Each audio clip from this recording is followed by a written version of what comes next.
comme ni ñu koy defee tous les mercredis Mamadou Ndiaye dafay def mercredi découverte daf ñu indi soit sport boo xamante ne miinuñu ko wala benn sportif boo xamante ne mi ngi commencé tàkk wala benn entraîneur chaque jour daal dina am loo xamante ne dañuy ànd ak moom découvrir ko tey dañuy dem escalade ji. te kaay il faut dire aussi préciser que kaay kuñ fi indi.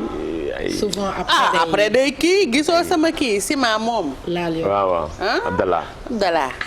sunu waa koñ. jaajëf ak ñeneen. on partage noonu la c'est bien mercredi découverte tey nag on va découvrir ensemble deux jeunes qui pratiquent le sport de escalade mooy grimper. xam naa ne tey di ngeen ko découvrir pourtant d'habitude en Europe lañ koy gis aux États-Unis ngay gis ñi nga xamante ne ñooy. 40 mètres bee ma jaaxal ni ñi nga xamante ne ñoo am passion boobu di yéeg en même temps mais sport bu kii la parce que plus de 35 millions de personnes ñoo koy pratiquer partout dans le monde am nañu possibilité aussi bu fekkee structuré nañu comme ñi ma demoon seeti ñoom Doudou ay jeunes la ñu ils ont entre 22 ans 24 ans 25 ans ñu am passion bi lii di escalade mu nekk lu am solo loo xamante ne ensemble mën nañu. kon mag ñi bokkuñu. mag ñi sport xale koy def. ñu dem découvrir ensemble ñi nga xamante ni demoon nañu seeti ñi nga xam ñooy def escalade.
Un an, grâce au groupe Facebook de Lézard de Dakar. Donc ce site était en fait, si on repart dans l'histoire, c'est un site qui a été utilisé par la base militaire qui faisait ici ses exercices. Donc après certains temps, on a changé ici, beaucoup de terrains ont été privatisés. Donc l'accès n'est plus accessible aux militaires.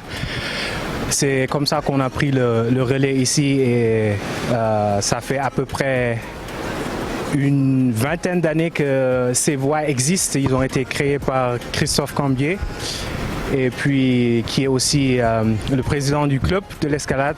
On est en train de monter une association, c'est le processus de création de l'association de l'escalade. On aime bien ce sport, et puis il y a beaucoup d'adrénaline, il y a on travaille étroitement avec le partenaire car il y a beaucoup de mesures de sécurité à respecter, sinon ça peut être très dangereux, comme tous les autres sports.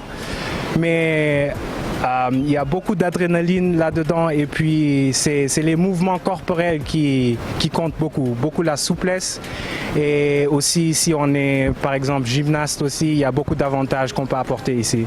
Il y a les Jeux Olympiques de 2026 qui arrivent. C'est une discipline aussi où tous les Sénégalais ou bien les ambitieux qui veulent pratiquer, qui peuvent pratiquer ce sport peuvent aussi y participer. Donc, on n'a pas encore d'équipe au Sénégal et ça passe l'occasion de créer une équipe aussi pour mieux faire connaître ce sport. Appel bi ñuy lancé au ministre des Sports, c'est que pour mu aider ñu pour ñu mën a am benn fédération boo xamante ni fédération escalade lay doon comme ça on sera reconnu ñi mën di dem ay compétitions et tout parce que sport la boo xam ne c'est pas très connu comme li Abbas wax et on veut le faire connaître.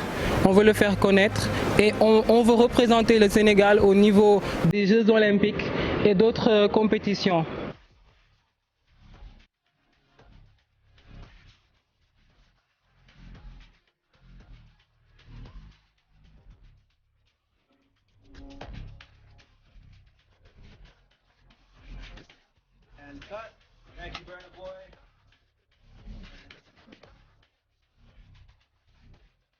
Escalade maanaam yéeg sport bu intense Mamadou Ndiaye xale koy def mais buñ ci góorgóorloo gën leen subventionné gën leen mettre en avant mun nañ dem représenter ji Sénégal Jeux olympiques indi ay ndam ndax ñii nii di yéeg ba 40 mètres ca kaw te ci seen ay moyens wu bopp la ñuy dem xam naa ni ku leen taxaw moom ay médailles lañu. loolu la ñu wax te dañoo am groupe Facebook boo xam ne ñoom passionné ñoo ciy daje mais surtout wax na ko nee na ñoom ñi ngi actuellement association ñoom boo xamante ni dañ bëgg former wu lii di fédération il faut ministère des sports jàppale leen. pardon bu baax ngir ñu mën a gën a mën a développer seen passion mais surtout ñi nga xamante ni ñoo koy pratiquer wax nañ dañoo am club bu tudd les arts je pense de Dakar ñi ngi ci góorgóorlu et puis ay jeunes lañu ils ont moins de 25 ans am passionné lañu ils sont endurance am nañu physique bi am nañu force bi ndaxte yooyu pour nga pratiquer sport bii di escalade il faut nga boole dajale loolu yëpp ba pare am passion bi. am passion mais fi ñu nekk nii fan la ñoom point bu baax lañ tànn nag en face de la mer kii bi wetu faar bi fii.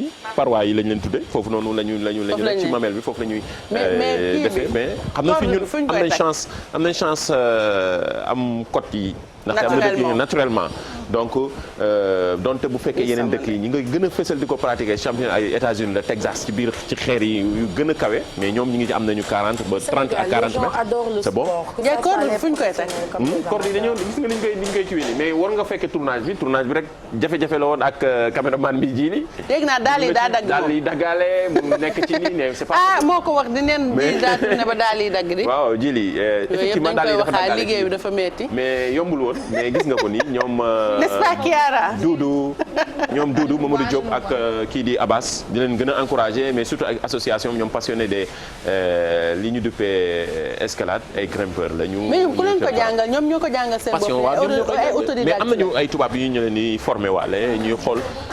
voilà ñu leen di sécurité en même temps te loolu am na solo gis nga ko nii. Mado Alaaji Malick nee na pour maag yow ñu dem. mais moom plateau bi ñëpp la tëb maag yow la taal. Alaaji Malick moom xamul. bu ñu dem ñun yaay. waaw ñun la dinañ dem yéeg. dafa juum man mun naa yéeg ba 2 mètres. moom pikiiruwul démb. pikiiru na ah waaw. ci kaay la rek il faut nga am force musculaire. ak amuñu force musculaire. ah mais yow qu'est-ce qu'il y a mais attends kii nu tutoie. mais loo foog. mais souplesse bi. mais maa ngi nii mais attends mais il faut être endurant. bravo il faut être endurant. Mado de li mu def nii mënu ma ko. sëñ loolu bisu rus na ko. mënu ma ko. mais beneen bi il faut nga am équilibre. mais maa ngi nii taloo kon man du ma dem. wuyu ma taloo dañuy sonde. kon man du ma dem. léegi nag grave am problème amul problème 1 million 500 watt caméra bi dañu wane oto yi ngay tax ngay këtti il faut être endurant wax naa ko souplesse. physiquement il faut nga. man de yooyu yëpp grave mais équilibre bi. non ça n'a rien à voir avec taille fine. bu dee taille fine moom léegi nag je me résigne. non mais souplesse rien à voir ak taille fine mais man xam nga lu ma nar a poser problème bi équilibre bi. voilà foofu ak ni mu souple. mais gis nga il faut nga utiliser loxo yi. donc li nga wax yëpp dégguma ko. technique la. Bijou non mais elle Kiara toi tu peux. ah bon. xëy yéen seetlu woo leen ni may doxee ci talon. Kiara mais est-ce que le partisan du moindre effort. mais yow équilibre dina ma jaaxal. toi qui fais Miss. mais man aw ma équilibre. Miss Sénégal ca France. taxaw dox def nii. laaj leen ko kii Thérèse man xanaa loolu bu ma defee effort pour dox mais man ma dox naturellement rek da ngay ku ñuy buux. kon ba jëm yéen la yàq. nii daal laay doxee ñamax gu métti comprendre ma fu nit di def ba du am équilibre loolu jaaxal na ma trop loolu tax mënu ma def vélo. c'est pas faire du vélo ndax ñàkk